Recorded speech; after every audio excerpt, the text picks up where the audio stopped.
मेरे अजीज दोस्तों और बुजुर्गों, इनको नफरत है। बताओ, 1960 से 2020 तक विधानसभा के चुनाव होते 17% मुसलमान बिहार में है और सिर्फ 8% विधायक बनते हैं। कौन जिम्मेदार है? तो बोलेंगे ओवैसी। अबे मेरी तो पैदाइश 69 में हुई, 1960 में तो पैदा भी नहीं हुआ। हर चीज का जिम्मेदार अरे ओवैसी आया तो ऐसा हो रहा है। अरे मेरे भाई, मुझे मालूम तेजस्वी, तुम्हारे घर में भैंस अगर दूध नहीं देगी तो तुम बोलेंगे सामने से ओवैसी हर चीज का जिम्मेदार ओवैसी। हाँ, मैं जानता हूं हम दूल्हे भाई है, क्या करेंगे। मेरे अजीज दोस्तों और बुजुर्गों, मैं हमारे बुजुर्गों से, हमारी श्रद्धा और माँ और बहनों से अपील कर रहा हूं, आप 11 तारीख को जब वोट डालने जाएंगे, ये सोचिए, अपनी औलाद के चेहरों को देखिए, ठाकुरगंज के अपने हालात को देखिए और फिर वोट डालिए। ओवैसी का भाषण को मत यकीन करो, मगर अपने अतराफ में तो देखो। अल्लाह ने आपको आंखें दी है, दिमाग दिया है। 1 किलोमीटर का फासला आधे घंटे में या 1 घंटे में तय करते हैं। ये सब ये बता रहा है कि जनाब सऊद साहब बहैसियत विधायक नाकाम साबित हुए हैं।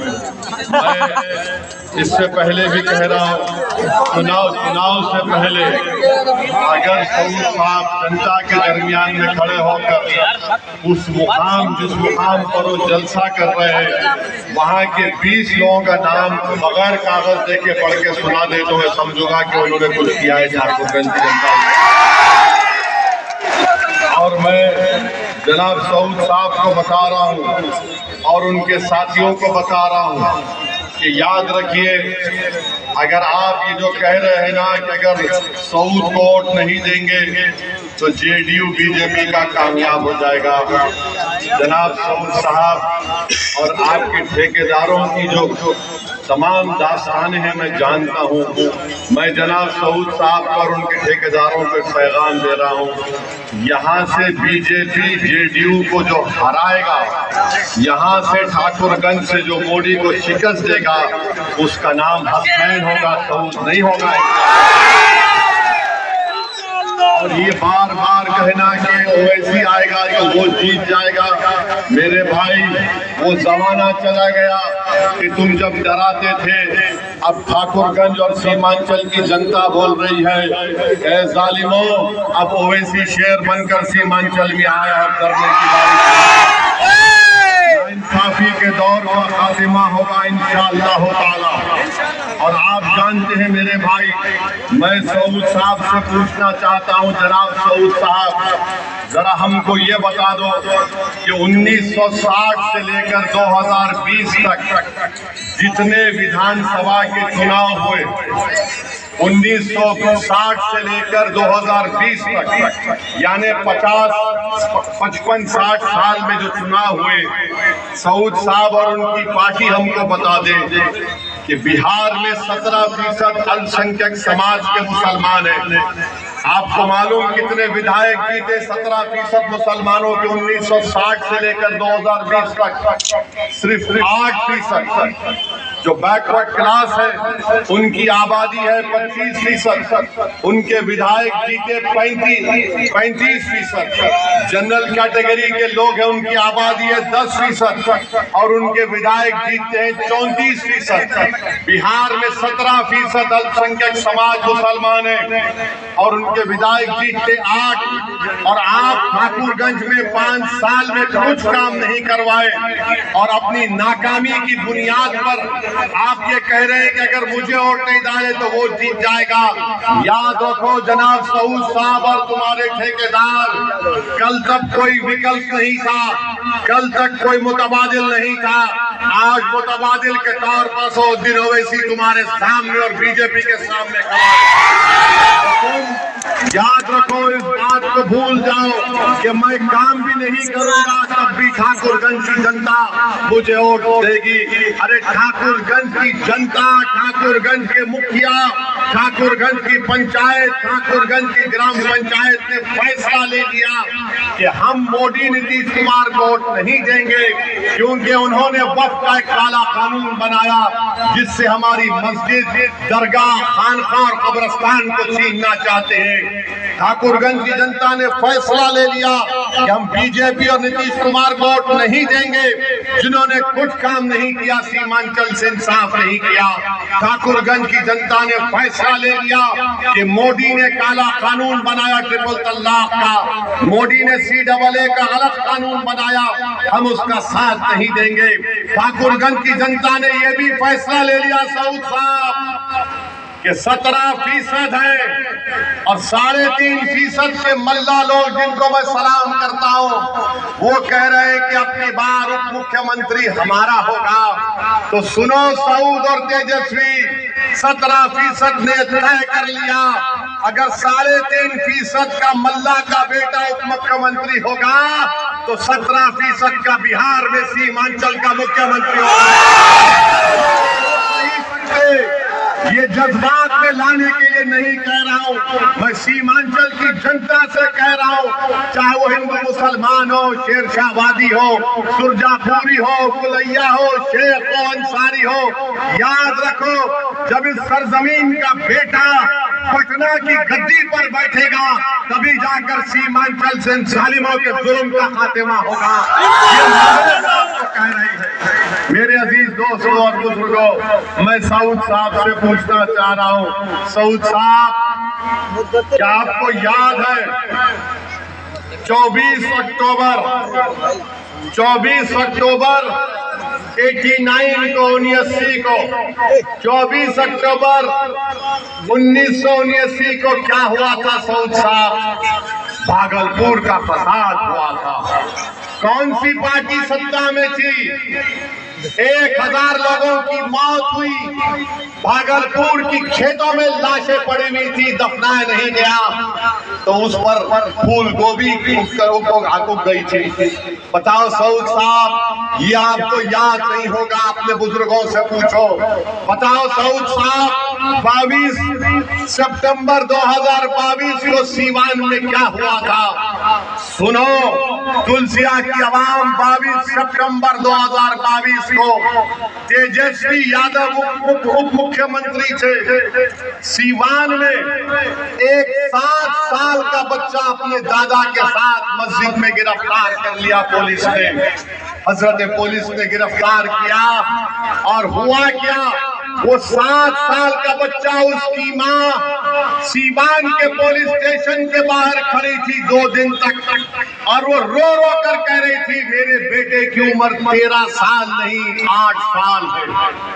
2 दिन तक एक 8 साल का मासूम बच्चा बगैर अपनी माँ के पुलिस स्टेशन में गुजारा। बताओ सऊद, तुम विधायक थे, तुमने उस बच्चे के लिए आवाज उठाई? बताओ तेजस्वी, अगर तुम्हारा बेटा होता तो तुम क्या करते? 2 दिन तक पुलिस स्टेशन में रहा, फिर 3 दिन ले जाकर उसको जेल में रख दिया गया, वो भी बच्चों की जेल में नहीं, कानून के मुताबिक रखना था। 5 दिन के बाद उस बच्चे की जमानत हुई और आज तेजस्वी बोलता है कि मैं आपको देख लूंगा। तेजस्वी, तुम अपने भाई को नहीं समझा सके तो वो वैसी तो दूर की बात है। तुम मुख्यमंत्री थे, तुम अगर एक फोन करते तो एक माँ 8 दिन के लिए अपने 8 साल के बच्चे से महरूम नहीं होती थी। मेरे भाई, ये बता रहा हूँ, ये लोग, राजद के लोग बार बार बोलते हम सत्ता में रहे तो ये कहेंगे, अरे तुम मुख्यमंत्री थे, तुम एक फोन कर देते तो वो माँ 8 दिन के लिए अपने 8 साल के बच्चे से महरूम नहीं होती। बताओ मेरे अजीज दोस्तों और बुजुर्गों, तुलसिया की जनता थोड़ी देर के लिए ये महसूस करो कि वो बेटा तुम्हारा बेटा था, तुम्हारा भाई था। 8 साल उस बच्चे की उम्र। मैं जब सोचता हूँ मेरे रोंगटे खड़े हो जाते कि वो बच्चे को रात में कभी नींद आती होगी या नहीं होती होगी। 8 साल का बच्चा राजद के लीडर उप मुख्यमंत्री थे, तुम आकर हमको बता रहे हो कि अगर हसनैन को वोट मिलेगा तो वो जीत जाएगा। अरे 3 मर्तबा बिहार से MP मुंतखब हो गए, मोदी बना प्रधानमंत्री, कौन मैं जिम्मेदार हूँ? 2004 से राजद हुकूमत नहीं बना सकी, मैं जिम्मेदार हूँ। हम क्या गुलामी करने के लिए तुम्हारी परिवार के लिए पैदा हुए? 15 साल लालू के परिवार मुख्यमंत्री, 20 साल से नीतीश कुमार की सरकार। कभी नीतीश कुमार मोदी के साथ चाय पीते तो कभी तेजस्वी के साथ खाना खाते। तो बिहार में जंगल राज 2 है, एक लालू परिवार का 15 साल का जंगल राज और दूसरा नीतीश कुमार, मोदी और तेजस्वी जो साथ थे वो जंगल राज है। इस जंगल राज से हमको निकलना है मेरे भाई। मैं तुलसिया की आवाम से, ठाकुरगंज की आवाम से पूछ रहा हूँ, क्या सऊद को आपने 5 साल में कहीं देखा? ईमानदारी से बोलो, आपने देखा? उन्होंने कुछ काम किया? तो फिर आप क्या काम करेंगे 11 तारीख के दिन? 11 तारीख के दिन बटन किस पर दबेगा? बटन 17% का मुख्यमंत्री होगा, सीमांचल का बेटा मुख्यमंत्री होगा तो फिर वोट डालना पड़ेगा। सिर्फ नारा मारकर सोना नहीं जाते घर से। 11 तारीख को जाना है, अपने घर के परिवार को लेकर जाना है। और जो ठाकुरगंज का मेरा बेटा हिंदुस्तान के कोने कोने में है, मैं उसको पैगाम दे रहा हूँ तुलसिया की सरजमीन से कि अगर तुम आ सकते तो आओ मेरे भाई, आकर अपना वोट डालो। सीमांचल के इंसाफ के लिए मजलिस की सियासी क़यादत को यहाँ पर बिहार में आप मजबूत करिए। ये लोग बार बार मुझ पर इल्जाम लगाते, ओवैसी हैदराबाद से क्यों आया, ओवैसी वहां से क्यों आया? अरे भाई, मैं हैदराबाद से आया हूँ, चांद से तो नहीं आया हूँ। अब तो हर बीजेपी के लोग बोलते हो हैदराबाद से आया, कांग्रेस, RJD, अब एक नई पार्टी आई, सब बोल रहे वो हैदराबाद से क्यों आया। क्यों भाई, हैदराबाद से आना कोई गुनाह है क्या? अरे ये तुम्हारी दिमाग में जो जागीरदारी है ना, ये नवाबों की सोच तुम्हारे दिमाग में, ये हमारा इलाका है, वहाँ कैसा आया? याद रखो, शेर जिस मुकाम पे जाता वो उसका घर हो जाता है। वहां से क्यों आ रहे? आएंगे भाई, भारत की जमहूरियत को मजबूत करना है। अरे सीमांचल को तुमने बर्बाद करके रख दिया। ये किशनगंज का जिला 55% यहाँ पर फ्लड अफेक्टेड एरिया है। किशनगंज के जिले में जो बच्चे अपनी माँ की कोख में 9 महीने रहकर पैदा होते, 50% बच्चे स्टंटेड होते। बताओ उस माँ पर क्या गुजरती होगी। आप सीमांचल की बात करते हैं, सीमांचल में 90% खवातीन, चाहे मुसलमान सबसे ज्यादा होती है, अपने घर में बच्चे को पैदा करती है। क्या तुमने किया बताओ? ठाकुरगंज के लिए तुमने कौन सा काम किया बताओ? अरे तुम तो अजीम एक बड़े आलिम दीन के फर्जंद हो, मुझे उनके साथ बैठने का मौका मिला, मगर बताओ तुमने कौन सा खता किया? और आज आकर हमारे मुझे बताया गया कि सऊद साहब के ठेकेदार नौजवानों को छिचोरा बोल रहे हैं। अरे ठेकेदारों, अगर ठाकुरगंज में तुमने काम नहीं कराया और ये नौजवान जो बिहार में अगर 60% आबादी है तो 35 साल से कम उम्र नौजवानों पर मुश्तमिल है। 60% आबादी, तुम्हें 60% आबादी को छिचोरा बोल रहे हो ना, इसका जवाब तुम्हें 11 तारीख को नौजवान देगा। इसका जवाब उस नौजवान का बाप, उसकी माँ देगा कि कैसे तुमने मेरे लाल को छिचोरा बोला। अरे तुम 5 साल काम नहीं करा सके और आज तुम्हारी ये हिम्मत कि तुम हमारे गयूर बेटों को, हमारे भाइयों को छिचोरा बोलते हो।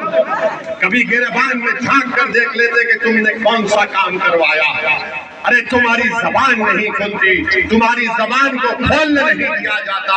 मेरे भाई, ये लड़ाई मान सम्मान की लड़ाई है। और फिर ये तेजस्वी बोलता है मैं उम्र का कच्चा हूं मगर जबान का पक्का हूं।